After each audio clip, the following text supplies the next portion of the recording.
Na tuombe.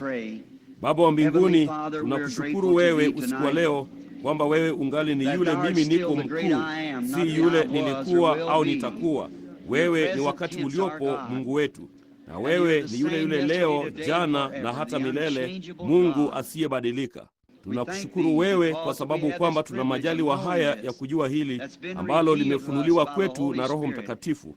Pia yeye ametutia muhuri ndani ya ufalme wa Mungu pamoja na yeye kwa ile ishara ambayo yeye alituachia. Tunashukuru sana kwa hiyo. Tubariki usiku wa leo tunapokungojea wewe. Katika jina la Yesu tunaomba. Amina. Mwaweza kuketi. Inanibidi kuweka tu chache za leso hizi hapa pembeni nini tu. Tunaenda kuwaombea wagonjwa kwa siku zilizosalia usiku, Bwana akipenda. Tunaenda kufanya hivyo. Hata hivyo, nilimwambia Billy kwamba alikuwa amechelewa kidogo usiku wa leo na hakuweza kusambaza kadi za maombi, lakini hata hivyo tulifikiria labda huenda tukafanya hivyo wakati nilipokuwa labda nafanya wito wa madhabahuni au kitu fulani, tungeweza kufanya hivyo. Sasa kila mtu anahisi vyema. Hilo ni sawa. Hakika nina furaha kusikia hilo. Sasa ninaamini imetangazwa kwamba kiamsha kinywa cha wafanya biashara ni asubuhi. Ninaamini kwamba wao ni wameshatangaza wakati na kadhalika. Sasa hebu tuwe tayari kwa chochote kile Bwana angetutaka tufanye. Tunatambua kwamba huu ndio usiku ambao chochote chaweza kutokea. Kwa hiyo tunataka kuwa tayari kwa hicho na upesi tuingie katika ujumbe. Kwa hiyo kesho tuna siku yenye shughuli nyingi kweli kweli. Ndipo Jumapili, kama Jumapili asubuhi, nafikiri ninapaswa kuzungumza hapa baada ya shule ya Jumapili asubuhi na Jumapili usiku. Kwa hiyo mmealikwa kwenye mikutano hii yote. Ikiwa bila shaka kama una mahali pa wajibu mahali fulani kwamba inakupasa kuwa huko, vema, tusingetaka ukose hiyo. Nina arusi wakati fulani ama kesho au siku inayofuata. Jumapili asubuhi, naam, inanibidi kuoza mume na mke kutoka maskani yangu. Na kwa hiyo tunatarajia kuona hii pia. Na sasa mtuombee tunapojitahidi kusoma baadhi ya neno la Mungu sasa hivi na kuingia moja kwa moja katika ujumbe upesi. Walinitaka nije mapema kwa sababu ya umati unaosimama. Na kwa hiyo tutasoma kutoka Isaya mlango wa 7. Ninataka kusoma kuanzia kwenye kifungu cha 10. Tena Bwana akasema na Ahazi akinena, jitakie ishara ya Bwana Mungu wako. Itake katika mahali palipo chini sana au mahali palipo juu sana. Lakini Ahazi akasema, sitaitaka wala sitamjaribu Bwana. Naye akasema, sikilizeni sasa, enyi nyumba ya Daudi. Ni neno dogo kwenu kuwachosha wanadamu, lakini je, mnataka kumchosha Mungu wangu pia? Kwa hiyo Bwana mwenyewe atawapa ishara. Tazama, bikira atachukua mimba, atazaa mtoto mwanamume, naye atamwita jina lake Imanueli. Kama ningeliita hili kwa ajili ya somo usiku wa leo, kuzungumzia kwa dakika chache juu ya muhtasari fulani ambao nimeandika alasiri ya leo hapa, ningependa kuzungumza juu ya kuchukua somo la ishara kuu. Mnajua hii ni siku kuu, kila kitu ni kikuu. Na sisi tunaona kwamba radi iliyogawanyika angani kwenye usiku wenye mawingu hakika hututangazia kwamba kunaweza kuwa na nuru katika giza. Tunajua hilo. Mungu alijua mwisho tangu mwanzo. Hivyo basi, yeye angeweza kupanga kila kitu kwamba ingeweza tu kufanya kazi kwa utukufu wake. Na hiyo inatupatia ujasiri kujua kwamba haijalishi ni nini kinachotukia, Mungu anafanya kila kitu. Saa inapiga tu kwenye wakati hasa. Wakati mwingine tunakuwa wachovu, tumevurugika. Tunakuwa na pupa. Tunawazia, lazima tufanye hili au tufanye lile. Lakini kumbuka, saa ya Mungu itakuwa tu kwenye wakati hasa. Mambo haya yote hayana budi kuwa hivi. Yote hayana budi kufanywa kulingana na maarifa yake makuu, kujua kwake kimbele. Kwani kwa kujua kimbele, yeye aliweza kuchagua kimbele, si kwa shauku yake, bali kwa kujua kwake kimbele. Mungu hachagui kimbele kwa shauku yake.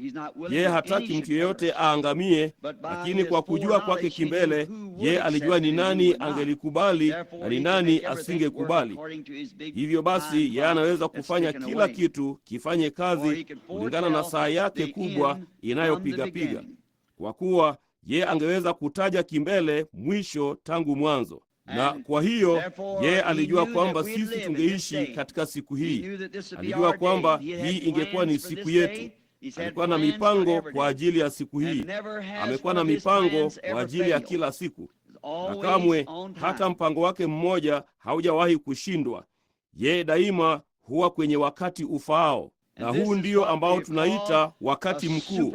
Kila kitu unachoona siku hizi lazima kiwe kikuu, la sivyo hakitapita. Kama huna kitu kikuu, kwa sababu ni wakati mkuu. Wamekuwa na wakati wao, wamekuwa na sasa wanao wakati mkuu. Kila kitu tuonacho, huwezi kushuka chini kwenye duka la uchochoroni tena na kupata pande kubwa la jibini limewekwa hapo kama ulivyozoea kupata. Na jinsi ilivyokuwa maskini maduka ya uchochoroni, kama ulikuwa hata na chakula kizuri sana, kila mtu anataka kwenda kwenye duka lililo bora zaidi, lililoyoyozwa, linaloitwa duka kubwa. Hawana budi kwenda hapo hata kama wanalipa zaidi kwa ajili ya chakula chao. Inawabidi kwenda kwenye duka kubwa. Hiyo ni kweli, kwa sababu ni kubwa. Unaona, kila mtu anataka kitu fulani kikuu. Na leo hii huwezi kuchukua motokaa ya kawaida. Muundo wa kale wa T ungekanyagwa huko nje barabarani. Sasa wana motokaa kubwa. Inabidi Ford kuwatengenezea iliyo kuu. Chevy lazima iwatengenezee iliyo kuu. Wengine wote wakitarajia kuendelea katika mashindano, inawabidi kuwatengenezea iliyo kuu. Kila kitu ni kikuu, kikuu, kikuu. Baada ya kitambo, tunafikia wakati wa anga. Sasa walikuwa na ndege ya rafadha, halafu muda si muda wa jua wakaja na jeti, na sasa wanayo jeti kuu. Naona inabidi iwe kuu, kama sivyo haiko kwenye wakati unaofaa. Kila kitu katika wakati huu hakina budi kuwa kikuu. Tulikuwa na barabara za kale tulizokuwa tukisafiri. Sasa mna barabara kuu. Inabidi iwe na vijia 4 au 5 vinavyoelekea upande mmoja, na vijia 4 au 5 vinavyokuja upande mwingine, la sivyo utakanyagwa. Unaona, inakubidi kuwa navyo, maana huu ni wakati mkuu, majira makuu. Kila kitu kiko katika ukuu. Hata tunadhania kwamba tuna watu wakuu, ama watu fulani wanadhania kwamba wao ni wakuu, na wanajaribu kutenda hivyo kwa vyovyote vile. Jamii iliyo kuu, jamii moja ikitaka kutawala nyingine, makanisa makuu, madhehebu makuu. Kila kitu kinakuwa kikuu. Kama si kikuu, vema sivyo. Nafikiri hata wanawake wanakuwa na mavazi makuu. Wakati wa kisasa, viatu vya mtindo wa kale vilikuwa na ngozi ndani yake. Unavinunua yapata $3 kwa jozi, aina bora kuliko zote. Ilikuwa na ngozi zaidi ndani yake kuliko jozi dazani moja zilizo nayo leo hii, ambazo unalipia $25. Lakini inabidi iwe aina kuu, wajua, visigino karibu hivyo, na hakina vidole, lakini ni kikuu. Unaona, ndilo jambo. Karibu inakubidi kuwa katika mapindo makuu ili kutembea navyo. Unaona, hiyo ni kweli. Kila kitu kimeingia kichaa kwangu mimi, unaona, lakini ni wakati mkuu, ni majira makuu. Dalili hizi zote ni alama ya giza la kiroho. Mambo haya yote ambayo tunaona yakitendeka katika haya makuu makuu makuu, laiti tu tungalijua. Tuko mbioni, inatubidi kufika kule. Na tunafanya nini tukifika kule? Ilikuwa inachukua kutembea kwenda nyumbani kutoka kazini. Ilikuwa kwamba watoto iliwabidi kutembea kwenda shuleni, na sasa wanalo basi linalokuja mlangoni kuwachukua na kuwapeleka hadi shuleni, na wakitoka shuleni, na halafu wanalipa $250,000 kwa ajili ya chumba cha burudani kuwapa zoezi kidogo, la sivyo wanakufa. Vema, walikuwa wanalipata hilo wakitembea kwenda shuleni. Wakati mkuu. Sasa si hiyo ni kweli? Hata makanisa inawabidi kuwa na, hawana shughuli za kutosha miongoni mwao, inawabidi kuwa na chumba ambamo wote wanaweza kucheza na kuruka juu chini. Ilikuwa kwamba Roho aliwafanya kufanya hivyo, lakini sasa inawabidi kuenda huko nje, namna fulani ya majira makuu. Naona yote yakielekeza kwenye giza la kiroho, siku mashuhuri tunayoishi. Unajua, watu wake, watu wa Mungu wa Biblia daima wameonywa na Mungu kuzitazama ishara za wakati.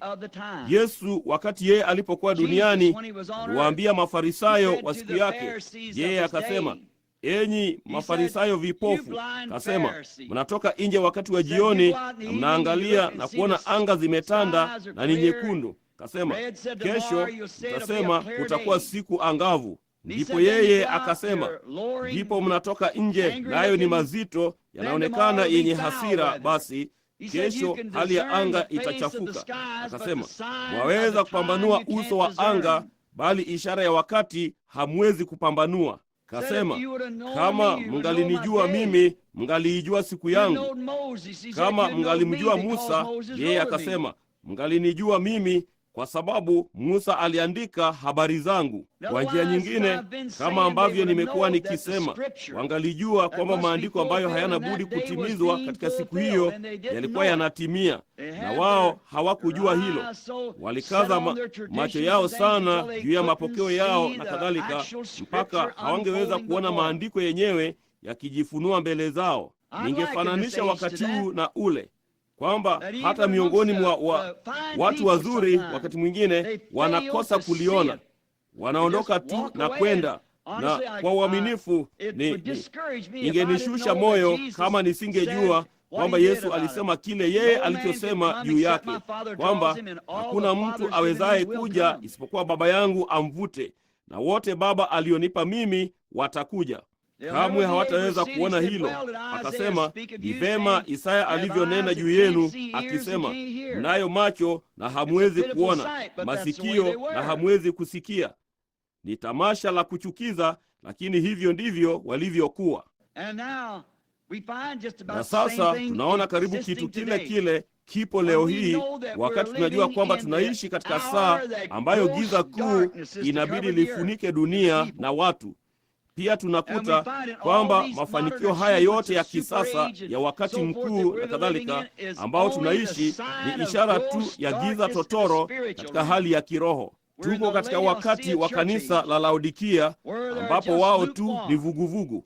Wangeweza kwenda kanisani, na watu hufanya hivyo na kuonekana kuwa na bidii kwenda kanisani, ila kujua chochote kuhusu roho wakati wanaoishi, baadhi yao ni vipofu wawezavyo kuwa kuhusu mambo hayo. Haijalishi kile Mungu angefanya na jinsi ambavyo kingethibitishwa vizuri na neno lake, bado hawawezi kabisa kukiona. Sijui kama si karibu tu vile alivyosema, tunayo macho bali hatuwezi kuona. Tunapaswa kuangalia kote na kuona mambo haya yote yanayotendeka ni ishara kwamba mwisho umekaribia, kwa sababu haya ndiyo mambo yaliyotabiriwa kuwapo kwenye wakati huo. Na watakeni mtambue mwendeleo usiobadilika wa neno la Mungu na kazi zake. Unaona, yeye habadilishi mpango wake. Yeye kamwe habadilishi njia zake. Ni kamilifu tu kabisa. Maandiko yako katika mwendeleo mkamilifu. Kila kitu afanyacho Mungu kiko katika mwendeleo na kile yeye alichofanya. Unaona, na kile alichofanya kwanza, hicho ni yeye atakifanya mara ya pili vivyo hivyo. Na ili tu kuwathibitishieni, yeye ameweka kanuni duniani, na yeye daima amewapa watu wake ishara kabla ya tukio kutokea. Sasa yeye amefanya hivyo daima, na daima yeye atafanya hivyo, kwa sababu yeye ni Mungu asiyebadilika. Mimi ni Mungu, yeye alisema, sina kigeugeu. Jinsi yeye anavyouweka mpango wake mwanzo, hivyo ndivyo ulivyo katika kila wakati. Kamwe haubadilishi. Alipouweka ulimwengu kugeuka kwenye msingi wa saa 24, huenda tukawa na nyakati za kuokoa mwanga wa mchana na kila namna ya nyakati, bali kamwe haubadilishi kugeuka kwa ulimwengu. Hufanya mzunguko wake mkamilifu kila saa 24, hugeuka. Habadilishi majira. Mungu anayo majira ya kuchipua, wakati wa jua kali, wakati wa baridi kali. Hakika tu jinsi ilivyokuwa, hivyo ndivyo yeye alivyofanya mara ya kwanza, hivyo ndivyo yeye hufanya kila mara. Mwendeleo wa kanuni zake na wa neno lake na wa kazi zake, jinsi zote zinavyopatana tu kikamilifu. Hivyo basi, kama tungeweza kuona kile kilichokuwa, unaweza kujua kile kilichoko na kile kitakachokuwako. Unaweza kuwekea msingi mawazo yako juu ya hilo, kwa kuwa andiko linasema ni yeye yule jana, leo na hata milele. Unaona, kabla ya majira ya kuchipua kuwadia, tazama baadhi ya kanuni zake. Ukiona miti ikichipua, yeye alisema, unajua kwamba majira ya jua kali yanakaribia. Majira ya kuchipua ni dalili ya kuanza kwa majira yajayo ya jua kali. Hiyo ni kanuni. Daima hufanyika namna hiyo. Hamui na jua kali, na halafu yapata wakati baridi kali inapoingia, ndipo majani yanakuja. La, unakuwa na majani kwanza, kwa sababu ni utangulizi wa kanuni zake za maumbile, kwamba majira ya kuchipua yanakuja. Kamwe haishindwi. Ukiona miti ikianza kuwa miororo kote kwenye gome na chipukizi ndogo zinaanza kuvimbisha, unajua kwamba ni ishara kwamba majira ya kuchipua yamewadia, yanaingia. Ukiona majira ya kupukutika kabla hatuja kuwa na jalidi wala chochote, nayo majani yanapukutika kutoka kwenye miti, unasema, vema, wakati wa mapukutiko umekaribia. Unajuaje? Kwa sababu majani yanapukutika. Maumbile yanajiandaa kwa ajili yake. Kila mwaka ni vile vile. Yeye pia hutupa ishara katika kubadilika kwa hali ya anga. Unaweza kutoka nje na utazame, kama yeye alivyosema, ukiona mbingu ni nyekundu na kumetanda, kesho kutakuwa na dhoruba. Na yeye kamwe habadilishi hilo. Yeye daima hutuonya.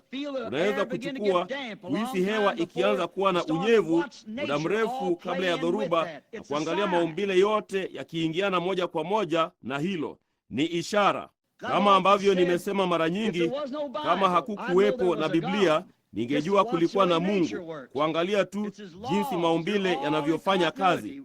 Ni kanuni zake, zote ziko katika mwendeleo moja na nyingine. Neno lake liko katika mwendeleo, hilo haliwezi kushindwa. Ishara zake ziko katika mwendeleo na wakati. Ishara ziko sawasawa na Biblia. Ishara ziko moja kwa moja mwezini. Ishara ziko moja kwa moja angani. Ishara ziko moja kwa moja ardhini. Ishara ziko moja kwa moja kanisani.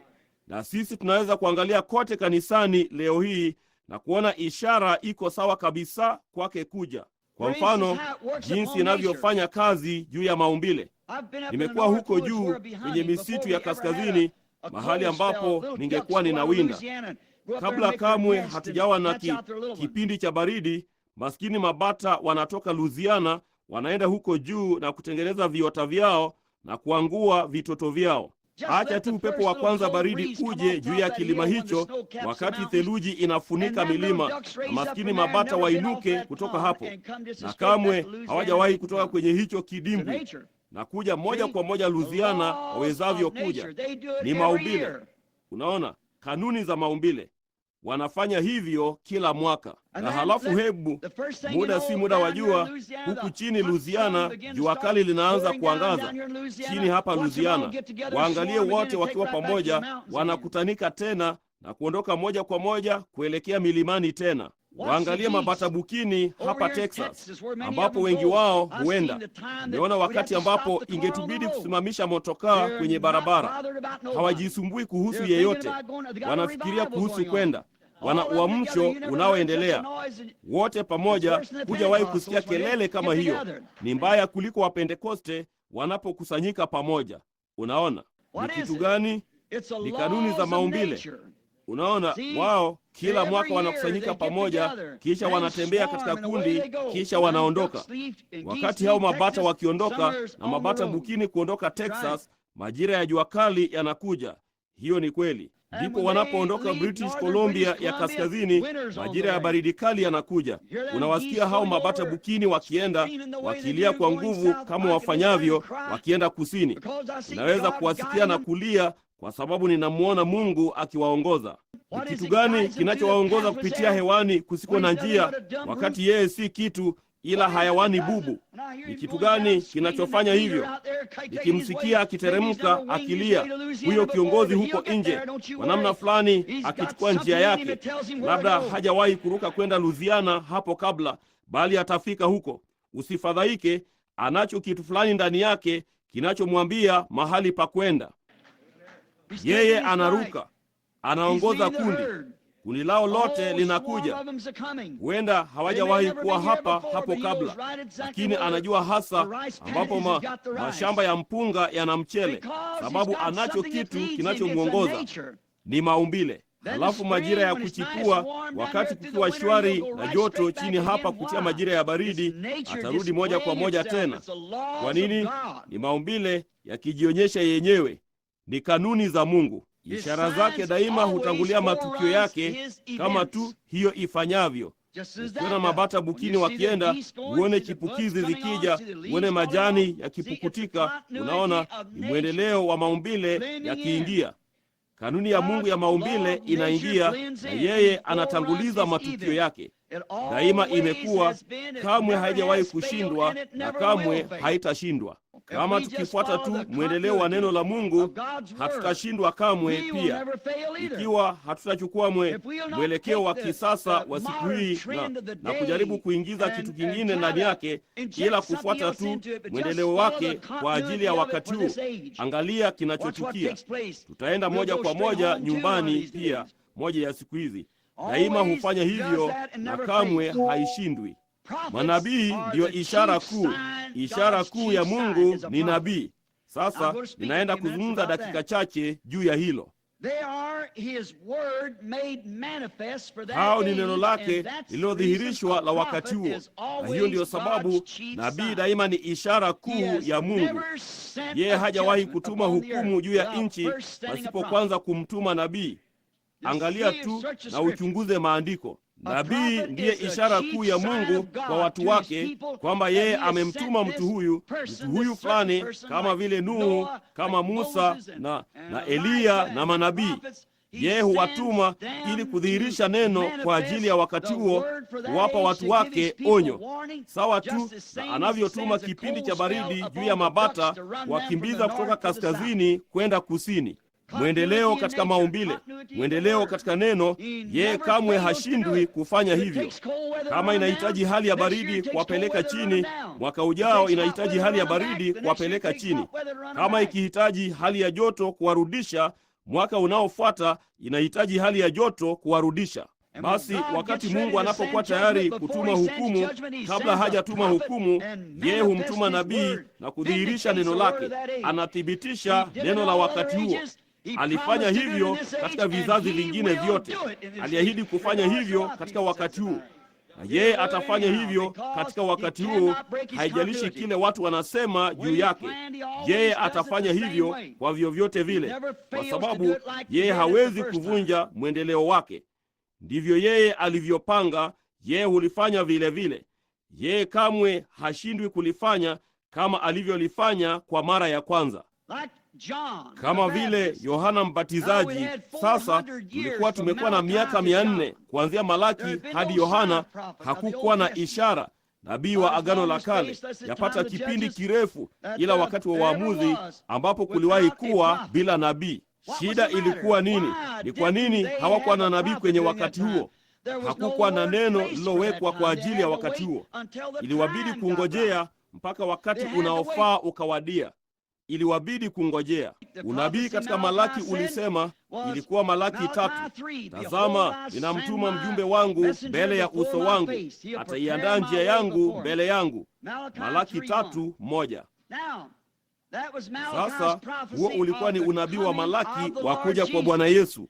Hakuna kitu kilichopaswa kutukia kati ya wakati huo. Kwa hiyo kanisa likawa tu wavivu na kuendelea kwa njia yake lenyewe mpaka wakati wa ahadi ukakaribia. Ndipo wakati wa ahadi ulipokaribia, Mungu katika njia ya kimbinguni alimleta Yohana duniani. Alikuwa ni mtu aliyezaliwa na mwanamke bila shaka, na sisi tunajua mama yake aliitwa Elisabeti na baba yake aliitwa Zakaria. Walikuwa watu wema, na baba yake alikuwa ni kuhani. Ilikuwa ni kawaida kwa wavulana wa siku hiyo kufuata kazi ya baba yao.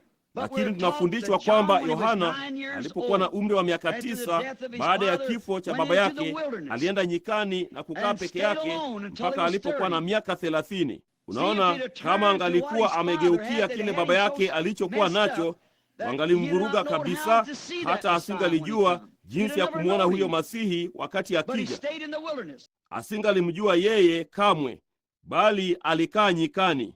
Kama angalienda kwenye seminari na mwelekeo wa wazo la baba yake, basi kila mmoja wao angalisema, sasa Yohana, tunafahamu kwamba wewe ndiwe unayeenda kumjua Masihi ajapo. Sasa hivi ufikiri kwamba ndugu nani hapa anatoshea tu maelezo ya mtu huyo kikamilifu? Vipi kuhusu Kayafa, kuhani wetu mkuu leo hii? Hivi ufikirie yeye tu ni mtu wa ajabu? Yote hayo ndani ya nia yake takatifu asingaliweza kuliwazia sawasawa. Alienda nje nyikani na kungojea. Kazi yake ilikuwa kubwa sana kushinda elimu. Kazi yake ilikuwa kubwa sana kushinda theolojia. Ilimbidi kumtangaza Masihi. Basi yeye alikaa nyikani. Angalia kuhubiri kwake. Kuhubiri kwake hakukuwa ni maadili ya theolojia ya siku hiyo. Unatambua kwamba hakukuwa. Alizungumzia nini? Shoka kwenye mti, nyoka. Unaona, hayo ndiyo yote aliyojua. Alikuzwa nyikani. Hayo ndiyo aliyojua, nyoka na miti na mashoka na kadhalika. Na hayo ndiyo yaliyowekewa msingi ujumbe wake, maumbile. Wakati aliposema, nyinyi kundi la nyoka, ni nani aliyewaonya kuitoroka ghadhabu inayokuja? Msiwazie kwamba naye Ibrahimu baba yenu, kwa kuwa Mungu anaweza kutokana na mawe haya kumwinulia watoto Ibrahimu. Na pia shoka limewekwa kwenye shina la mti, na kila mti usiozaa matunda mema unakatwa na kutupwa motoni. Kasema, kwa kweli mimi ninawabatiza na maji kwa toba, lakini kunakuja mmoja nyuma yangu ambaye sistahili kuvibeba viatu vyake. Yeye atawabatiza kwa Roho Mtakatifu na moto. Pepeto lake liko mkononi mwake. Yeye atasafisha kabisa uwanda wake na kuteketeza makapi kwa moto usiozimika na kupeleka ngano ghalani. Amina. Yupo mtu nabii kweli kweli. Yeye alikuwa na ishara ambayo alikuwa hana budi kuitazama. Ndipo wakati alipomwona Masihi, alikuwa na hakika sana kwamba yeye alikuwa anakuja katika siku yake. Alikuwa na hakika sana. Laiti kanisa ingaliweza tu kupata mahali pake pa hakika. Laiti hilo lingalijua tu mahali pake katika saa hii. Kwa sababu kulingana na andiko, yeye alipaswa awe ndiye atakayemtambulisha Masihi, na alijua kwamba ilibidi yeye awe duniani katika siku za unabii wake. Hivyo basi, yeye alikuwa anakaa karibu na mahali alipokuwa anahubiria sana, hata akasema, yupo mtu aliyesimama miongoni mwenu sasa ambaye hamumjui. Mtu miongoni mwenu sasa. Alijua hilo. Yeye alikuwapo. Wakati ulikuwa umekaribia, alijua hilo. Siku moja alitazama akishuka chini kutoka mbinguni, ndipo akaona nuru kama huwa akishuka kutoka mbinguni, na yule hiyo iliangaza juu yake. Akasema, ninashuhudia kwamba huyu ndiye mwana wa Mungu. Aliona hiyo, kwani yeye nyikani aliniambia, ambaye utamwona Roho akishuka juu yake na kukaa, huyo ndiye atakayebatiza kwa Roho Mtakatifu na moto. Alikuwa ni mtu aliyetumwa kutoka kwa Mungu, aliyefunzwa na Mungu, na akamfanyia Mungu kazi mpaka Mungu na yeye wakawa.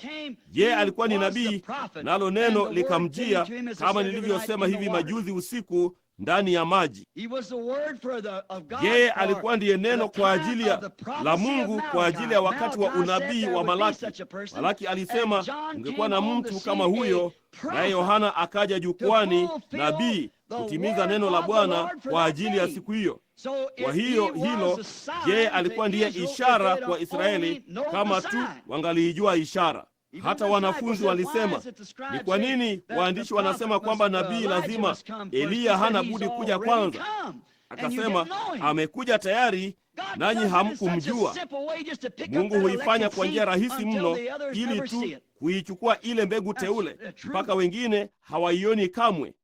Hiyo ndiyo kweli. Ni mamajusi wangapi waliokuwa Babeli wakisoma unajimu, wakati hawa mamajusi watatu walipojua kwamba ingawa katika mfumo huo wa jua, wakati nyota hizo tatu zilipopangana, ilikuwa ni ishara kwamba Masihi alikuwa duniani. Walijua hilo, waliliamini, na wao ndio walioziona hizo nyota. Wengine wote hawakuziona, zilikuwa katika mkusanyiko wao uliofaa, bali waliziona katika njia ambayo Mungu alikuwa ameziwasilisha kwao. Hivyo ndivyo Injili ilivyo leo hii. Inaweza tu kuonekana katika njia ambayo Mungu anaiwasilisha kwako, na ikiwasilishwa kwako ije ya mwendeleo wa Biblia, basi si Mungu anayekuambia hilo. Amina. Huwezi kufanya Biblia kusema uongo. Ni neno la Mungu lisilokosea, nalo halina budi kukubaliana na mwendeleo wake, neno lake lingine lote. Haliwezi tu kusema hii mahali pamoja na hii kitu kingine na kufanya hii hapa, gonga, tawanya. Yeye hugonga ndipo kila wakati. Neno hufanya hivyo. Kwa hiyo inakubidi kulifanya katika mwendeleo wa neno lingine lote. Hivyo basi, njia yake daima imekuwa katika neno, kumtuma nabii kabla ya wakati huo, kabla yeye hajafanya neno lake lithibitishwe. Sasa huenda tukazungumza hapa kwa dakika moja, nabii ni nini? Sasa katika matamshi ya Kiingereza, kulingana na matamshi yake ya Kiingereza, inamaanisha mhubiri. Vema, hayo ni matamshi ya Kiingereza, lakini katika matamshi ya Kiebrania inaitwa muonaji. Na muonaji ndiye aliyekuwa na tafsiri ya neno lililoandikwa, tena aliona kimbele mambo yaliyokuwa yanakuja. Ndipo alipozungumza kuhusu mambo yaliyokuwa yanakuja na kuthibitisha kwamba alikuwa muonaji, basi walijua alikuwa na tafsiri ya kweli ya maandiko, kwa sababu Mungu kupitia yeye alidhihirisha andiko lililoandikwa kwa ajili ya siku hiyo. Amina. Usiwe mzembe, amka. Huo ulikuwa ndio utambulisho dhahiri, muonaji, mtabiri na msema kimbele. Na njia ya pekee ambayo walijua alikuwa anapata tafsiri ya kweli kwa maandiko, kwa sababu yale aliyosema yalikuja kutimia. Ndipo walijua alikuwa ameitwa na Mungu. Mungu alisema hilo. Ndipo basi wakatambua kwamba yalitimia, yalikuja moja kwa moja katika mwendeleo na neno kwa ajili ya siku hiyo. Yesu alisema, yachunguzeni maandiko. Wakati walipoona kwamba yeye aliweza kutambua mawazo yaliyokuwa moyoni mwao, na wakamwita Beelzebuli, yeye alisema, yachunguzeni maandiko, hayo ndiyo ambayo yananishuhudia mimi. Mwendeleo wa maandiko yakienenda kikamilifu na ishara ya wakati. Yeye alikuwa ni ishara ya Mungu ya wakati. Alikuwa ndiye dhihirisho la neno lililoandikwa, na pia angeweza kutabiri kile ambacho kingetendeka, nao wasingeweza kukikana. Alikuwa ndiye ishara kuu ya siku hiyo. Hakika alikuwa. Angalia mwendeleo wa neno lake lisilobadilika. Pia Roho Mtakatifu, Yesu alisema, wakati Roho Mtakatifu atakapokuja juu yenu, yeye atawakumbusheni au kufunua mambo haya ambayo nimewaambia, na pia atawaonyesha mambo yanayokuja. Sasa Biblia, watu wanasema leo hii hakuna kitu kama nabii ulimwenguni. Vema, ni kwa nini Paulo akaiweka kanisani? Kulikuwa kwanza mitume, manabii, walimu, wachungaji na wainjilisti. Hakika kulikuwako. Roho Mtakatifu ndiye nabii. Wakati yeye Roho Mtakatifu atakapokuja juu yenu, yeye atafunua au kuwafundisha, kuwaonyesha mambo haya niliyowaambia. Yamekuwa yote ni kitendawili, hamyaelewi sasa, kwa sababu si kwa ajili ya wakati wenu sasa. Lakini atakapokuja Roho Mtakatifu, yeye atayafanya mambo hayo yaishi moja kwa moja kwa ahadi. Si hayo tu, bali atawaonyesha mambo yajayo.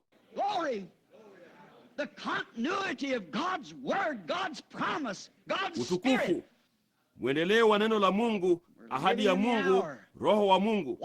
Tunaishi kwenye saa tukiona kufunuliwa kwa utabiri wa wakati huu ukitimia. Ni wakati mkuu jinsi gani tunaoishi. Roho Mtakatifu alikuwa atuonyeshe mambo yaliyokuwa yanakuja. Mwanadamu daima amejaribu kufanikisha na kujitengenezea jina kwa kujiundia mwenyewe ishara kuu. Ni kitu gani kinachomfanya mwanadamu kujaribu kujitengenezea mwenyewe kitu kikuu kuliko yule mwingine? Ni kwa nini yeye hufanya hivyo? kwa sababu ndani yake yeye ni maumbile. Yeye kwa asili, yeye ni mwenye dhambi, lakini katika maumbile yeye ni mwana wa Mungu aliyeanguka.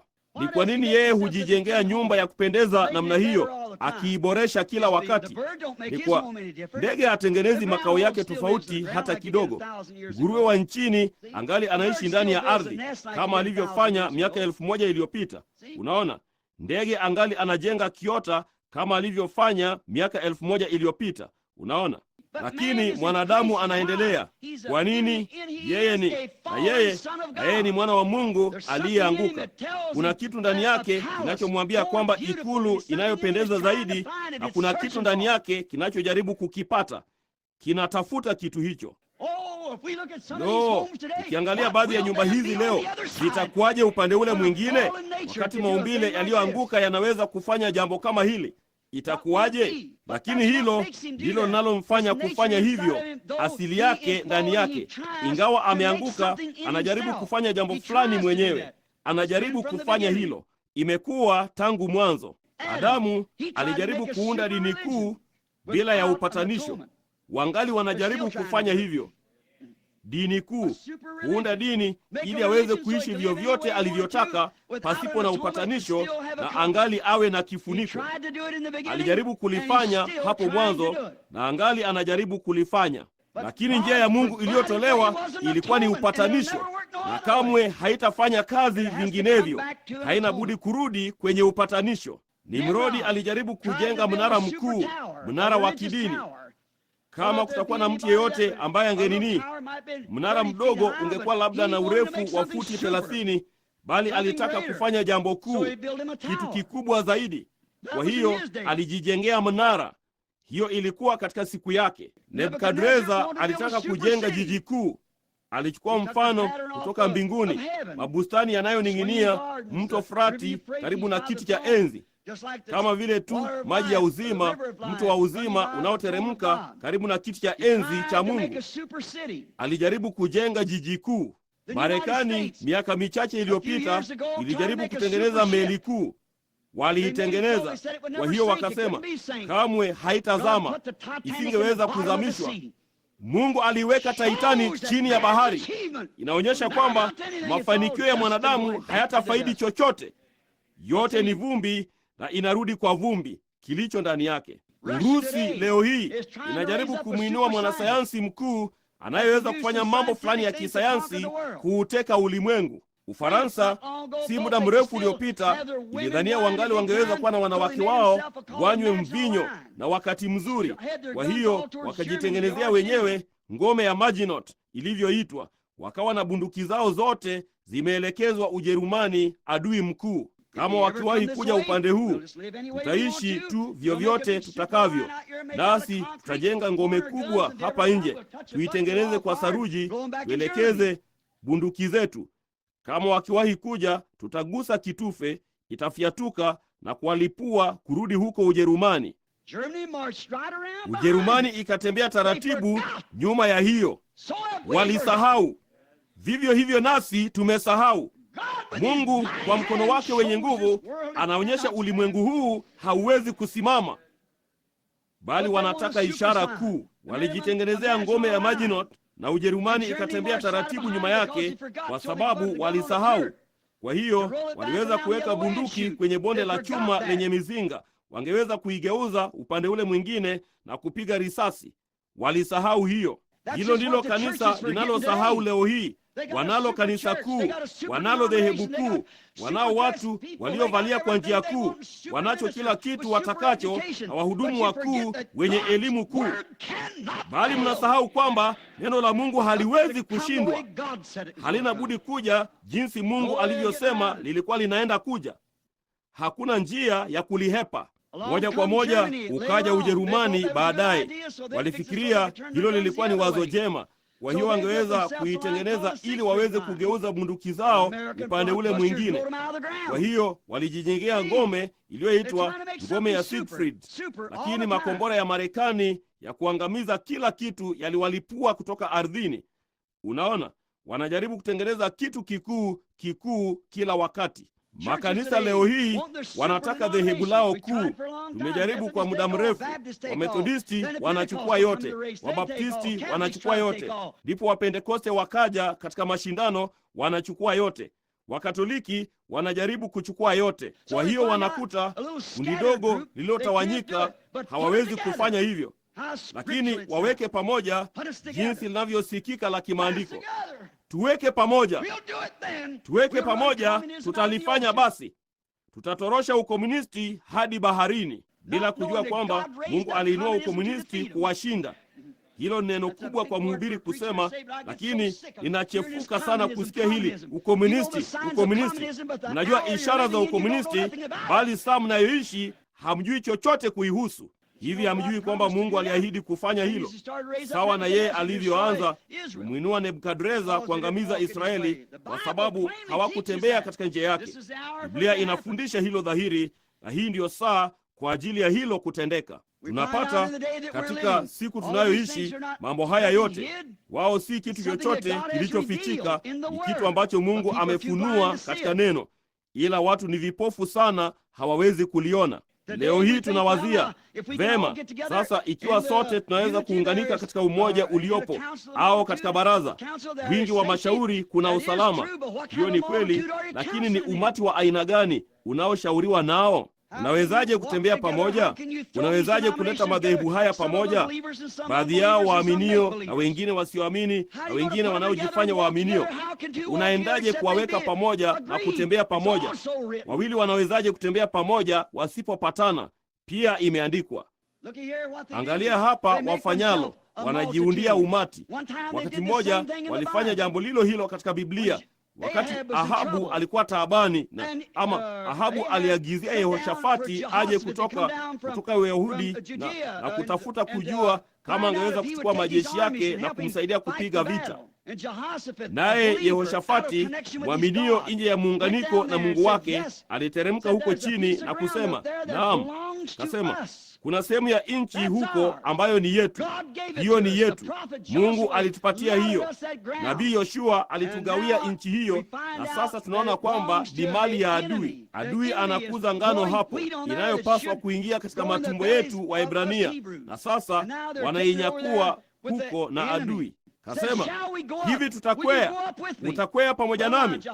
Vema, sasa Yehoshafati bila kuchukua wazo la pili kasema, mbona hakika magari yangu ni magari yako, wapanda farasi wangu wapanda farasi wako, watu wangu waendao kwa miguu ni watu wako waendao kwa miguu.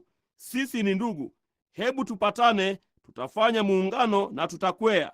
Ndipo ikamuingia moyoni, heri tumtafute Mungu kwanza. Lo jamani, kabla ya kujiunga na kitu hicho, afadhali umtafute Mungu kwanza. Afadhali uchunguze kabla ya kutupa kanisa lako katika Babeli kama hiyo. Itakubidi kufanya hivyo, au uchukue alama ya mnyama. Lakini endelea. Wakasema, Ahabu akasema, hakika nilipaswa kuwa nimewazia hilo. Kasema, ninao 400 hapa chini kwenye seminari na nabii wa Kiebrania bora kuliko wote walioko nchini. Hakuna aliye bora popote. Tutaenda tuwalete. Ndipo wakaja manabii na wote wakatabiri. Hakika walikuwa hasa na wazo jema walidhania. Wakasema, hakika hiyo ni mali ya Israeli. Kama Mungu aliwapa hiyo Israeli, ni mali ya Israeli. Lakini Mungu hukupa tu vitu hivi kwa masharti. Hilo ndilo ninalowazia kuhusu vipawa vya Roho kanisani leo hii. Wengi sana husema kinapaswa kuwa mle ndani, lakini kitakuja tu humo ndani chini ya masharti. Mhudumu maarufu aliniambia si muda mrefu uliopita, hivi hutaacha kuwakemea wanawake na wanaume kuhusu hiki, kile au kinginecho?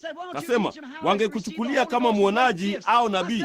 Kasema, kwa nini usiwafundishe jinsi ya kumpokea Roho Mtakatifu na vipawa vikubwa? Nikasema, watafanya nini navyo? Kasema, wewe unapaswa kuwafundisha mambo bora kuliko kujaribu kuambia jinsi ya kukata nywele zao na kuvalia nguo zao na kadhalika namna hiyo. Hupaswi kufanya hivyo. Nikasema, ninaendaje kuwafundisha algebra wakati hata hawatasikiliza abache zao? Unaona, unaendaje kufanya hilo? Wana nini? Mungu hutoa vipawa hivi kwa masharti. na nchi hiyo ilikuwa ni mali ya Israeli katika masharti kwamba walidumu waaminifu kwa Mungu. Lakini angalia Haini waliyekuwa naye pale kwa ajili ya mchungaji, akiruhusu tu kuabudu sanamu na kila kitu kingine kufagiliwa ndani, bali manabii wakifikiria kwamba hiyo ilikuwa ni ya Mungu, ilikuwa ni ya Israeli, ilikuwa ni zawadi kwa Israeli, walipaswa kuimiliki. Hilo ndilo jambo lile lile linalotendeka leo hii. Lakini kumbuka, wakati wote walipotabiri kwa nia moja, na mmoja wao, ninaamini Zedekia, alijitengenezea jozi kubwa ya pembe za chuma, akasema, utachukua hizi na kuwasukuma Washami moja kwa moja kutoka nchini kwa hizi. Na hilo halikumfaa kabisa mtu huyu mwema mwadilifu aliye wa kidini Yehoshafati. Akasema, vema, hivi kuna mwingine mmoja wakati tuko na 400 wakiwa na nia moja, wanasema tutakuwa na baraza la makanisa, tutafanya tu hivyo. Unaona, wote walikuwa katika umoja. Kasema wako kila mmoja katika makubaliano.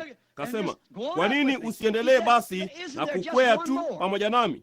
Akasema, hivi hakuna mwingine mmoja tu ambaye ungeweza kumtaka ushauri kuhusu hili, aliye na muungano na Mungu? Akasema, naam, yuko mwingine mmoja, bali kwa kweli ninamchukia. Jambo ndilo hilo. No, hebu mfalme asiseme hivyo, kasema Yehoshafati. Hebu twende tukamtake ushauri na tuone itakuwa ni kitu gani. Akasema, yuko mmoja, naam, ninamjua, mwana wa Imla. Kasema, Mikaya. Ila kasema, ninamchukia. Kasema, yeye daima huniwekea laana juu yangu. Yeye daima huniambia kuwa niko makosani na kuzimu kunaningojea.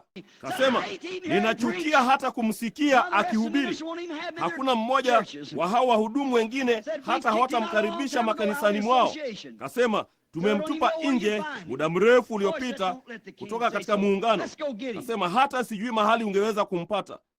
Lo, akasema, mfalme na asiseme hivyo, hebu twende tukamuite. Kwa hiyo mmoja kutoka kwa muungano akaenda kumtafuta. Akasema, sasa Mikaya, una nafasi ya kurudishiwa kadi yako ya wanachama tena, kama utasema jambo lile lile wanalosema. Unaona, ikiwa tu utafanya hivyo, kama utakubaliana na sisi kwamba sote tunapaswa kujiunga na baraza na sote tuingie pamoja, tutanini tu, utakuwa mmoja wetu. No, lakini Mungu daima anaye mtu atakayesimama mkweli. Alisema, kama Bwana Mungu aishivyo, nitasema tu kile yeye anachoniambia niseme. Amina. Hiyo ilikuwa ndiyo ishara ya Yehoshafati. Unajua jinsi hadithi hiyo inavyoenda. Ndipo akasema, mbona Mungu alisema? Ingawa 400 katika baraza walikuwa kinyume chake, hata hivyo alisimama. Nayo ilikuwa ni ishara kwa Yehoshafati, na Yehoshafati asingalienda huko nje.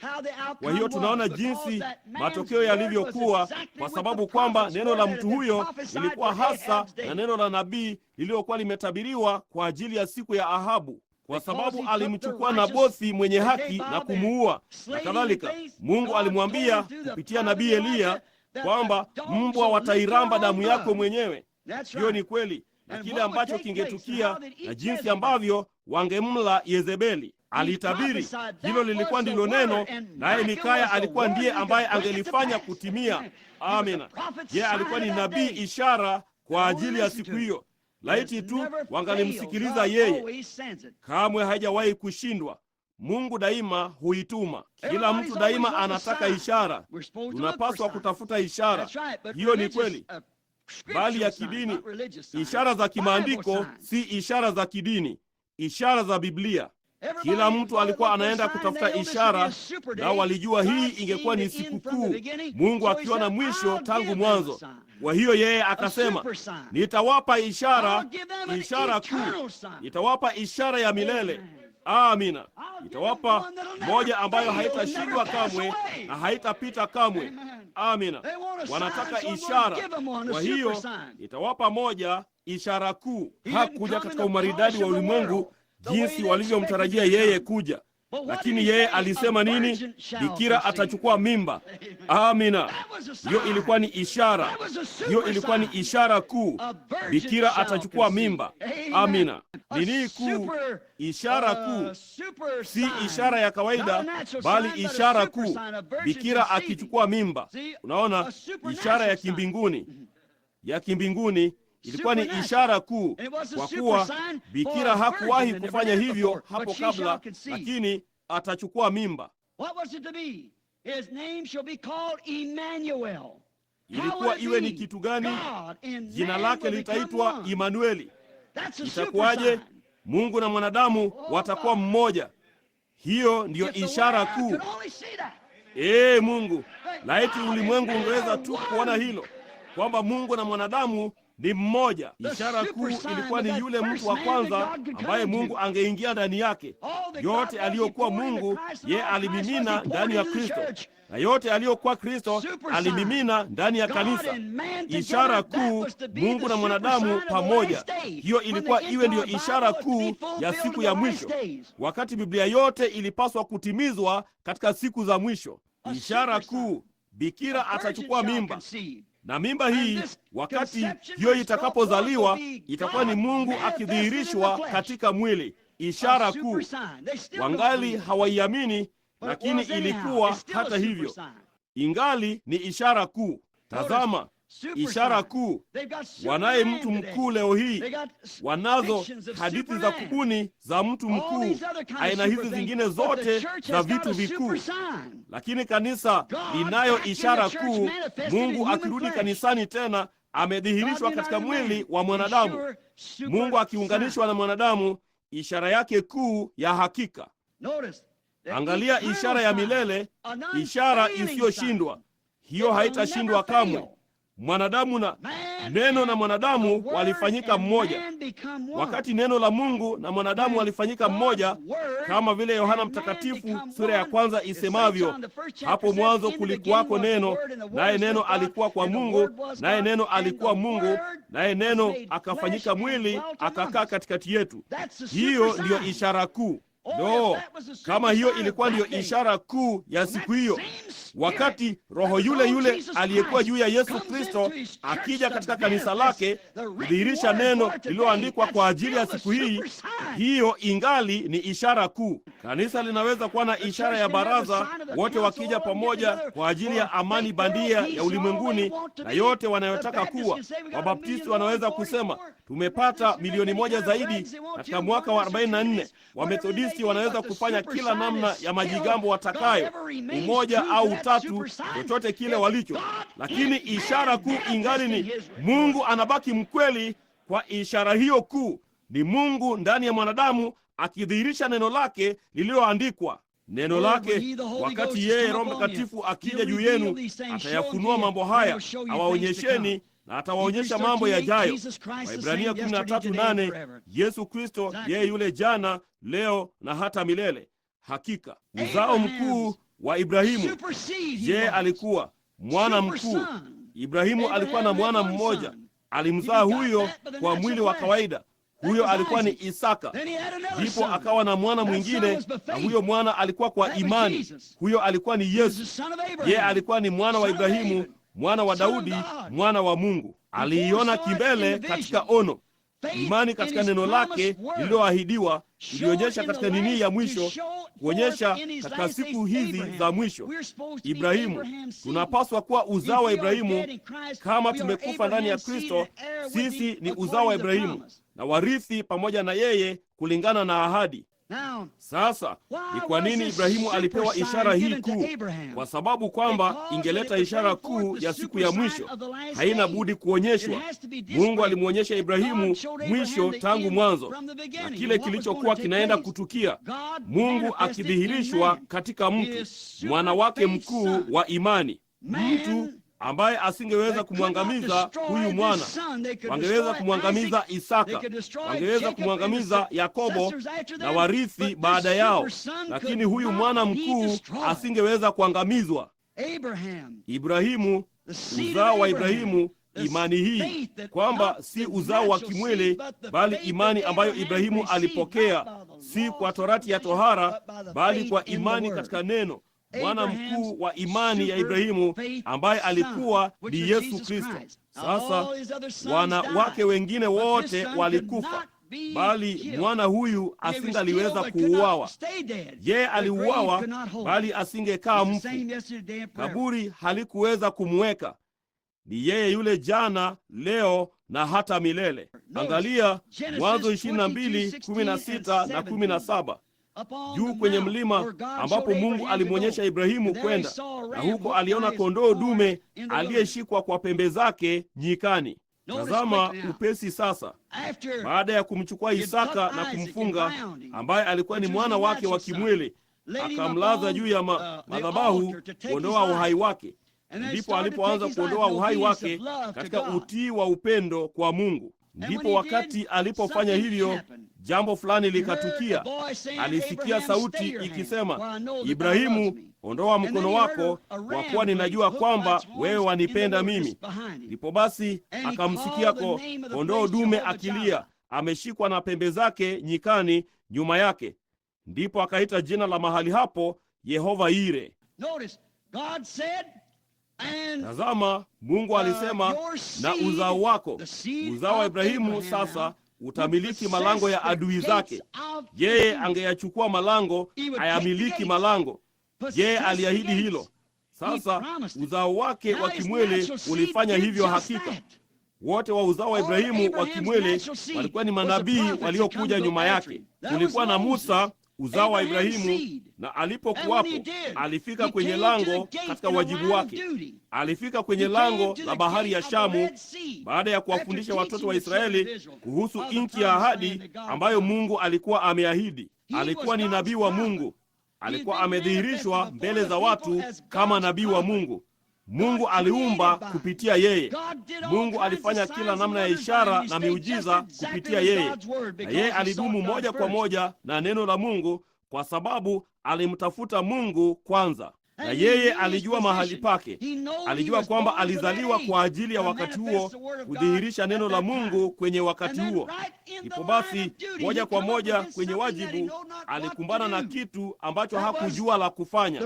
Hicho kilikuwa ni bahari ya Shamu. Vema, kulifanyika nini? Uzao wa Ibrahimu uliahidiwa kumiliki malango ya adui. Kwa hiyo wakati bahari ya Shamu ilipokuwa lango ambalo asingaliweza kupita, Mungu aliingia jukwani na kuchukua lango na kuondoka nalo. Ndipo Musa akatembea kuvuka bahari juu ya nchi kavu. Uzao wake ulimiliki lango. Wana wa Kiebrania walimiliki malango ya tanuru ya moto ambayo haikuweza kuwateketeza. Danieli alimiliki malango ya adui kwenye vinywa vya simba ambavyo havikuweza kufunuliwa ili kumla. Samsoni siku moja alinaswa kwenye kundi la watu lilikuwa limemzingira ndani ya mji. Ndipo wakati alipofanya hivyo, aliyavuta hayo malango makubwa kutoka kwenye miamba, akayaweka mabegani mwake na kutembea kwenda kwenye kilele cha kilima. Kwa nini alikuwa hivyo? Alikuwa angali katika agano. Vishungi vyake vilikuwa vingali vinaning'inia juu yake. Ahadi ilikuwa ingalipo, na yeye atamiliki malango ya adui wake. Amina. Hakika, bila shaka. Hawa wote walikufa, askari hodari wa imani. Wote walikufa. Ndipo akaja jukwani uzao mkuu wa Ibrahimu, uzao wa kifalme, uzao mkuu wa kifalme, Yesu Kristo, ambaye alikuwa ni mwana wa Ibrahimu wa imani, ambaye alimwona kwa imani kupitia ahadi ya Mungu kwamba yeye angewabariki wote, awe baba wa mataifa mengi. Uzao wake mkuu ulikuja jukwani. Hawa wengine walifanya nini? Walimiliki malango ya simba, malango ya moto, malango ya bahari, malango ya mji. Na kila mahali walipokuja waliweza kumiliki malango kwa sababu waliahidiwa hilo.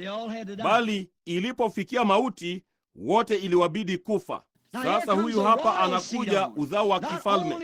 Sio tu kwamba yeye alimiliki malango ya adui, lakini yeye alimiliki malango ya kifo, kuzimu na kaburi. Akafufuka siku ya tatu na kuifungua njia, akapasua pazia kutoka juu hadi chini na kufanya njia kwa kila mwanamume na mwanamke ambaye alitamani kuja kwake angeweza kuja. yeye aliyamiliki malango. Sio tu kwamba yeye alifanya hivyo, bali wale waliokuwa wamekufa katika imani, yeye aliwateka mateka, akapaa juu na akawapa wanadamu vipawa. Huyo ni uzao mkuu wa Ibrahimu. Huyo ni uzao wa kifalme, Yesu Kristo, ishara kuu. Kumbukeni, ilikuwa ni ishara ya milele, ishara ya milele ya kimbinguni. Yesu alikuwa alifufuka kutoka kwa wafu, wasingaliweza kumshikilia. Kifo, kuzimu wala kaburi havingeweza kumshikilia. Waebrania 13:8, kama nilivyosema, yeye yule jana, leo na milele. Kuonyesha ishara hii kuu katika wakati huu. Tazama, hebu tuchukue njia ya Ibrahimu kwa dakika moja tu, mfano wa uzao wake. Ibrahimu nabii, tazama, Mungu alikuwa amenena na yeye kwa njia nyingi tangu alipoondoka Ukaldayo, mji wa Uri. Alikuwa amesafiri kote, na Mungu alikuwa amemwonyesha ishara nyingi kuu. Akamtokea, akamwonyesha namna zote za mambo ambayo yangetukia, akamwambia kile ambacho kingetukia. Mambo haya yote yeye alikuwa amemwambia. Lakini kabla hajampokea mwana wake aliyeahidiwa, alikuwa amesimama karibu na malango ya mataifa, juu kidogo ya Sodoma. Na kabla hajapokea mwana wake mkuu, ama mwana wake aliyekuwa azaliwe mwana mkuu, bila shaka, kabla hajampokea, si yule wa kifalme sasa, lakini kabla hajampokea, alipokea ishara kuu. Ilikuwa ni kitu gani? Mungu alimshukia katika umbo la mtu. Tazama, mtu yule aliyezungumza na yeye, ambaye alisimama kwenye hema mahali alipokuwa na kufanya ishara kuu. Basi wakati mwana wake mkuu alipokuja jukwani, mwana wake mkuu aliifanya ishara hiyo hiyo kuonyesha kwamba yeye alikuwa ni uzao mkuu wa Ibrahimu. Utukufu! Aliahidi jambo hilo katika siku za mwisho. Unaona nalo maanisha Ibrahimu kabla tu ya mwana aliyeahidiwa kuwasili, kama tunavyotazamia sasa uzao wa Ibrahimu, uzao wa kifalme. Huo ulikuwa ni uzao wa kimwili, huu ni uzao wa kifalme. Wakati uzao wa kimwili ulipopata ishara yao, wao walikataa. Ndivyo na itanini, hakuna kitu ila uzao wa kifalme. Bado mbegu hiyo ya kanisa itaikataa hiyo tena. Daima wamefanya hivyo. Bali tazama, ilikuwa ni ishara ya namna gani? Hebu tutazame tu na tuone kile ishara kuu ilichokuwa. Kulikuwa na mtu aliyekuja, watatu wao. Na hivi ulitambua, wakati Ibrahimu alipowaona watu watatu wakija, yeye aliondoka na akasema, Bwana wangu, hivi wewe utanipita? Karibu ndani na uketi. Hebu nichote maji kidogo na kukutawadha wewe miguu, na upate kipande cha mkate, halafu uendelee na shughuli zako. Aliwaona watatu wakija na kuwaita hao watatu mmoja. Bwana. Lutu, kanisa la kawaida chini huko Sodoma, aliwaona wawili wakija, ndipo akasema, Bwana zangu. Ibrahimu alijua hao watatu ni mmoja. Kulikuwa hakika na mmoja tu kwa hao. Tazama, wawili kati yao walienda huko chini Sodoma, na mmoja akabaki na yeye. Yeye akasema, Bwana wangu. Tazama, yule aliyekaa na yeye, Ibrahimu, akiwa ni mfano wa aliyeitwa atoke, asiye ndani ya Sodoma, mteule kwa ajili ya wakati huo. Sasa kumbukeni, mataifa walikuwa wanajiandaa kuteketezwa kama tu ilivyo sasa. Ulimwengu wa mataifa unafaa kuangamizwa kwa moto. Tunajua hilo. Sasa angalia ishara kuu. Mungu alishuka chini katika umbo la mtu na akafanya ishara, huku ameelekeza mgongo wake kwenye hema na kuuliza mahali alipokuwa Sara. Ndipo Ibrahimu akasema, yuko ndani ya hema nyuma yako. Na yeye akasema, mimi nitakuzuru kulingana na wakati wa uhai. Angalia hilo, mimi. Unaona, mimi nitakuzuru. Pia tazama, yeye hakumuita Abramu. Siku chache tu kabla ya hapo, yeye alikuwa ni Abramu, lakini Mungu alibadilisha jina lake katika roho akizungumza na yeye. Lakini huyu hapa Mungu katika mwili alikuwa ndiyo kwanza ale nyama ya ndama ambaye Ibrahimu alimchinja, akinywa maziwa kutoka kwa ng'ombe na kula mkate. Wazia hilo, mtu mwenye mavazi yaliyojaa vumbi, miguu michafu. Amina. Mungu. Unasema huyo hakuwa Mungu. Ibrahimu alisema alikuwa. Alisema huyo alikuwa ni Elohimu, yule ambaye aliumba mbingu na nchi, yule anayejitosheleza kwa yote, Mungu katika umbo la mwanadamu. Amina. Yeye alifanya ishara kwa Ibrahimu kumfanya ajue hilo, kwamba ulimwengu wa mataifa ulikuwa kwenye mwisho, na yeye alikuwa ni huo uzao mkuu. Akasema, yu wapi Sara? Akasema, yuko hemani nyuma yako. Akasema, nitakuzuru kulingana na wakati wa uhai. Naye Sara akafanya jambo fulani, kwa namna fulani alicheka. Akasema, kwa nini Sara akacheka akisema mambo haya hayawezekani? Alitambua mawazo yaliyokuwa niani mwa Sara katika hema nyuma yake, ndipo akajua huyo alikuwa ni Mungu. Sasa tazama, Yesu wakati yeye alipokuja duniani, yeye alikuwa ni ule uzao mkuu. Basi wakati yeye alipokuja, aliwatangazia watu jambo lile lile. Je, hiyo ni kweli? Sasa akijua kwamba wakati wa mwisho ulikuwa unakuja, kisha akasema, mambo nifanyayo nanyi mtafanya vivyo hivyo, kwa sababu Mungu alisema ninaenda kuwapa ishara ya milele isiyo na mwisho. Amina. Hiyo hapo ishara kuu. Tazama mkondo wa kanisa.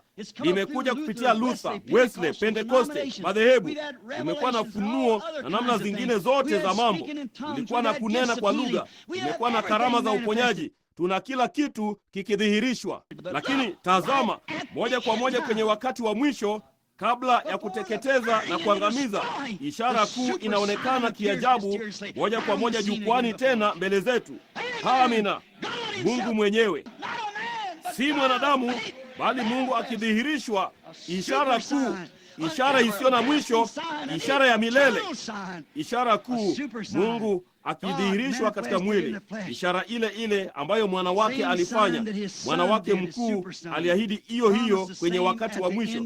Kama ilivyokuwa katika siku za Sodoma, hivyo itakavyokuwa wakati wa kuja kwa mwana wa Adamu. Ishara kuu itarudi. Tumekuwa na vitu hivi vingine vyote. Njia ya uzao wa kifalme wa Ibrahimu imepitia njia ile ile ambayo Ibrahimu alipitia. Lakini kabla tu ya kuangamizwa kwa ulimwengu, ishara kuu lazima ijitokeze tena, ishara ya ufufuo isiyo na mwisho ya milele, inayothibitisha kwamba uzao mteule usingeweza kuuawa kama Danieli na kama manabii wengine wote walivyokuwa. Kaburi halikuweza kumshikilia kwa sababu yeye, wale wengine walishinda malango ya adui kama vile moto na simba na upanga na kadhalika. Walishinda hiyo, bali huyu uzao wa kifalme alishinda kifo, kuzimu na kaburi. Hakuna kitu kingaliweza kumshikilia. Kwa nini? Yeye ni ishara kuu ya milele. Ishara kuu ni kitu gani? Kufufuka kwa Yesu Kristo baada ya kuwa amekufa kwa miaka 2000, ngali anasimama miongoni mwetu kama yeye alivyofanya wakati ule, akijidhihirisha mwenyewe katika kanisa lake katika mwili wa binadamu. Yeye yule jana, leo na hata milele. Amina. Bikira atachukua mimba, na kuanzia wakati huo Mungu na mwanadamu watakuwa mmoja, wameunganika pamoja, ishara ya milele isiyo na mwisho, ishara kuu. Anaishi. Kristo Yesu anaishi leo hii. Huenda ukaniuliza jinsi ninavyojua yeye anaishi. Yeye anaishi ndani ya moyo wangu. Namwona yeye miongoni mwetu. Wote wa uzao wake mteule wataiona. Naam Bwana. Wateule katika siku yake waliiona. Waliochaguliwa kimbele walipata kuiona. Katikati ya kutokuamini bado waliiamini. Waliketi moja kwa moja miongoni mwa wasioamini na bado waliikiri hadharani. Naam, wewe ndiwe mwana wa Mungu, mfalme wa Israeli. Lo jamani. Moja kwa moja miongoni mwa maelfu ya wasioamini, mtu mmoja jina lake Simoni Petro alitokea. Ndipo yeye akasema, jina lako ni Simoni, nawe ni mwana wa Yusufu. Hiyo ilikuwa ni kitu gani? Ile ishara kuu. Huyo hapo alikuwa ni nabii amesimama hapo. Hiyo hapo ilikuwa ishara kuu, naye Simoni Petro akaikubali, haijalishi kile yeyote alichosema. Maskini, jitu kubwa lenye nguvu likafanyika mwanakondoo mnyenyekevu mbele za Mungu. Tazama, kulikuwa na Nathanaeli, mwalimu msomi kweli kweli, aliyemwamini Mungu. Ndipo Filipo akaenda huko na kumleta kutoka kwenye mji wake, akamleta. Alipokuja mahali Yesu alipokuwa amesimama, Yesu alisema, tazama Mwisraeli kweli kweli, ambaye hamna hila ndani yake. Akasema, Rabi, ulinijua lini? Hili linashangaza. Nimewasikia babu wa babu wa babu wa babu zangu wakizungumza kuhusu fulani na fulani huko nyuma. Sijawahi kusikia hilo katika nini yangu. Wewe ulinijuaje? Yesu akasema, kabla Filipo haja kuita, ulipokuwa chini ya mti nilikuona. Ishara kuu. Amina. Makuhani na marabii walikuwa wameisha. Hiyo hapo ilikuwa ishara kuu ya Mungu ya milele. Naam, ilimbidi kupitia Samaria. Kumbukeni, zipo jamii tatu za watu wa Hamu, Shemu na Yafethi. Aliwapitia wa Samaria. Akatokea maskini mwanamke kisimani kuteka maji. Yesu mara tu alipozungumza na mwanamke huyo kasema, niletee maji ninywe. Mwanamke huyo akasema, huna kitu cha kuchotea na kadhalika.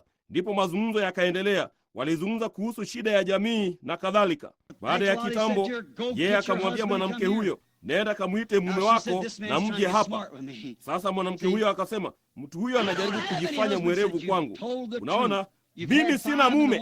Kasema, umesema kweli, umekuwa na 5 na yule unayeishi naye sasa si mume wako. Ishara kuu. Msikilize, Bwana, naona kuwa wewe ni nabii. Ishara kuu, dhihirisho la neno kwa ajili ya siku hiyo. Tazama, wewe ni nabii, lakini sioni katika Biblia ambapo nabii yeyote anapaswa kuwa kwenye wakati huu, bali tunatazamia Masihi. Na wakati yeye akija, yeye atadhihirisha neno la Mungu liloahidiwa. Huyo atakuwa ndiye. Maskini mwanamke huyo mdogo alijua mengi kumhusu Mungu kuliko nusu ya wahubiri wa siku hiyo. Katika hali hiyo, kwa nini alikusudiwa jambo hilo kimbele? Wakati nuru hiyo ilipoiangazia, mbegu hiyo ikawa hai. Huwezi kuificha. La, mwangalie Nathanaeli, hakujali ni nani aliyesimama pale.